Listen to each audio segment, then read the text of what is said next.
FIFA just did something it really did not want to do. It opened an official investigation into Lionel Messi's Argentina.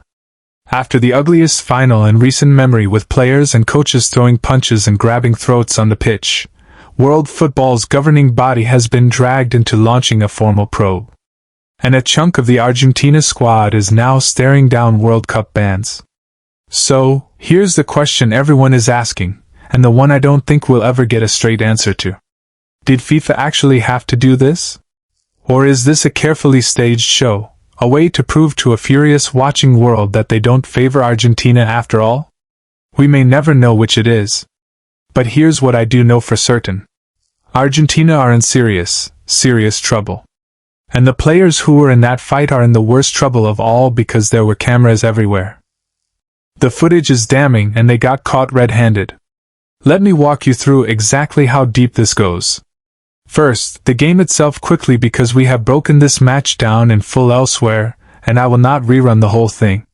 Here's all you need for context. This was not a football match so much as a 2-hour physical assault with a scoreboard bolted on.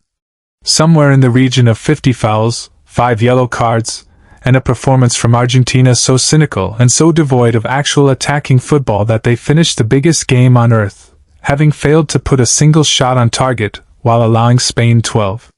Their entire game plan was to foul, spoil, and drag Spain into the mud.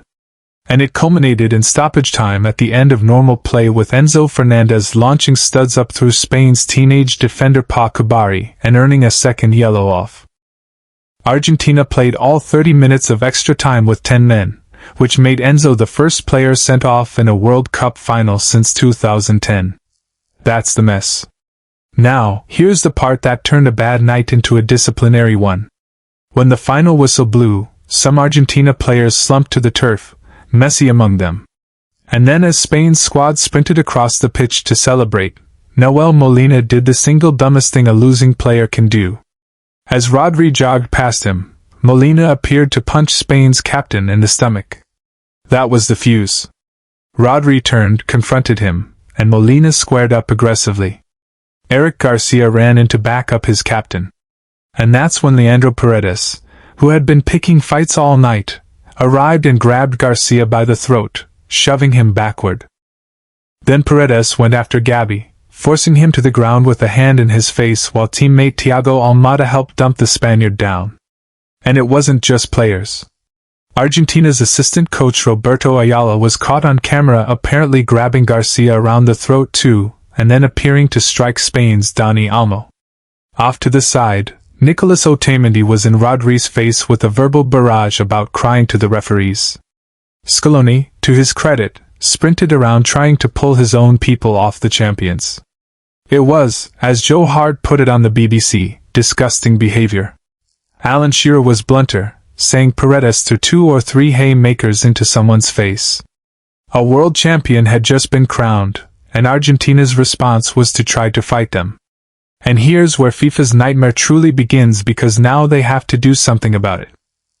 On Monday, FIFA confirmed it had opened a disciplinary investigation, appointing what it calls a disciplinary and ethics prosecutor under Article 36 of its code specifically to examine the post-match incidents. That's the formal machinery. In plain English, a dedicated investigator will now sit down with the referee's report, the official match documentation, and every angle of video footage and decide who gets sanctioned. Molina, Paredes, Almada, and assistant coach Ayala are all reportedly in the frame. And that last name matters more than people realize. It's one thing for players to lose their heads in the raw seconds after a final, but when a member of the coaching staff is caught on camera apparently grabbing a player by the throat and swinging at another, that's a federation-level problem, not a hot-blooded player excuse. It drags the AFA itself into the disrepute conversation. Parade is the obvious headline, the throat grab, the shove on Gavi, an apparent chokehold that carries an automatic red if confirmed. But the prosecutor now has a spread of names both on the pitch and on the bench to work through. And this matters because the prosecutor won't be limited to looking at violent conduct in a narrow sense. Article 13 of FIFA's code covers offensive behavior and fair play. The language about violating the basic rules of decent conduct and bringing the sport into disrepute. That clause carries the power to hand down bans that apply globally across every competition. So, this isn't a slap on the wrist from a domestic league. This is world football's governing body deciding whether members of the losing finalists should be barred from the game itself. Add another line to the charge sheet because there's a detail here that should make FIFA squirm. When Paredes grabbed Garcia by the throat, the referee's system briefly flashed up that Paredes had been shown a red card. Then moments later, that red card was quietly deleted and FIFA confirmed no disciplinary action was taken on the field at the time. Sit with that for a second. In the middle of a brawl, an apparent chokehold, which if confirmed is an automatic red card offense, was flagged and then erased in real time. For a channel like this one, which has spent this whole tournament documenting how the whistle kept bending Argentina's way, that little vanishing red card is almost too on the nose. Whether it was a genuine feed error or something stranger, the optics are catastrophic. The world watched an Argentina player grab an opponent's throat, watched a red card appear, and then watched it disappear.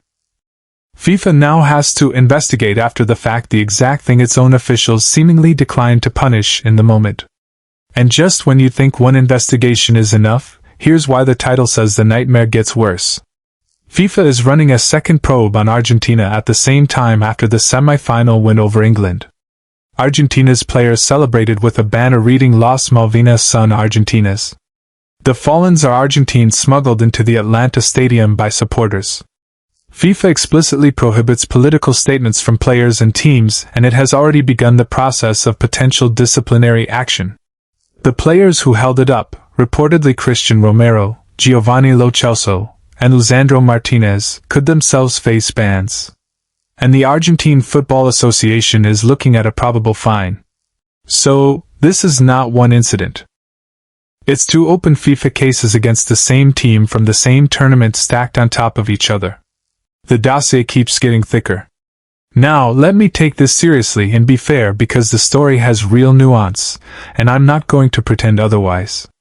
And before the fairness, one more thing the prosecutor will absolutely be weighing. This is not a first offense for this group. It's a pattern with receipts. Go back to that 2022 title and the Golden Glove gesture and the Mbappé mockery. Then Argentina won the 2024 Copa America.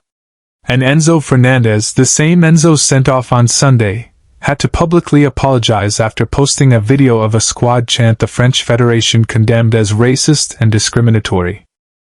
That same year, goalkeeper Emiliano Martinez was banned for 2 games for offensive behavior in World Cup qualifiers, having repeated his infamous trophy celebration and then swatted a camera with his gloves. The Fallens banner in 2014, the Fallens banner again in 2026. Individually, you can wave any one of these away as heat of the moment. Stacked together, they read like a habit, and bringing the sport into disrepute is a charge that gets a lot heavier when a prosecutor can point to a file this thick and this repetitive. Will these bans actually be long? Probably not, and the history says so. When you look at how FIFA has handled Argentina before, the pattern is uncomfortable. After the 2022 World Cup final, Argentina were charged over their conduct. Emiliano Martinez's lewd gesture with his Golden Glove trophy, the dressing room mocking of Kylian Mbappé, and the entire punishment was a fine of around $18,000, roughly $23,000 with no action against any individual player. That's pocket change to a national federation. And even the banner has a precedent. Argentina were fined about £20,000 for holding up the exact same Fallens message before a friendly back in 2014, and it clearly didn't deter them from doing it again. So, the honest read is that Argentina may well escape with modest suspensions and another fine they can pay out of the petty cash drawer, but FIFA does have teeth when it decides to use them. And that's the tension. This is the same body that banned Spanish Federation President Luis Rubio from all football for 3 years over the forced kiss at the Women's World Cup. This is the organization that suspended Luis Suarez for 4 months for biting an opponent at the 2014 World Cup. A ban so heavy it would have wiped out the first 9 league games of his club season. Even UEFA banned Spain's own Alvaro Morata and Rodri for a game each over a Gibraltar's Spanish chant after the Euros. The precedents for real punishment exist. And don't expect a verdict tomorrow either. There is no time scale on the prosecutor's report. And when UEFA ran a comparable conduct case this year, it took more than 2 months to land on a 6-game ban. So, this hangs over Argentina and over FIFA for a while yet, which is precisely why this is FIFA's nightmare. And not just Argentina's, the eyes of the football world are now on whether FIFA treats its most marketable, most globally beloved team, the team of Lionel Messi, the way it treated everyone else, or whether the punishment quietly shrinks to a fine and a shrug. Either way, FIFA loses something. Punish hard and they've thrown the book at the sport's biggest draw. Punish soft, and they confirm every suspicion that Argentina operate under a different set of rules. And here's the beat that honestly tells you the most about all of it. Not one of the central figures has apologized. Paredes broke his silence and posted a long heartfelt message to Argentina's fans. Pride, love, giving everything for the flag, and did not mention the brawl he was at the center of, not once. He wrote, "Thank you, Argentina. I love you today and always." And called it an honor to be part of the best Argentine team in history. Enzo Fernandez, whose red card left his teammates a man down for the entire extra time, posted his own message about heartbreak and honor, saying, "Wearing the jersey is the greatest honor of my career." With zero reference to the dismissal that helped sink his team, Romero, one of the banner holders now under investigation, posted about hurt and commitment and starting over. Beautiful, defiant, patriotic messages, every one of them, and a collective, deafening silence on the actual conduct that has FIFA's prosecutor sharpening his pencil. You cannot investigate a thing that, according to the people who did it, never happened. To be fair, one more time, emotions at the end of a lost World Cup final are almost unimaginable. Tensions had been boiling for 120 brutal minutes, and Scaloni himself was the one man in blue and white trying to douse the fire rather than feed it. Losing like that hurts in a way most of us will never comprehend. And a shove in the raw seconds after your dream dies is human.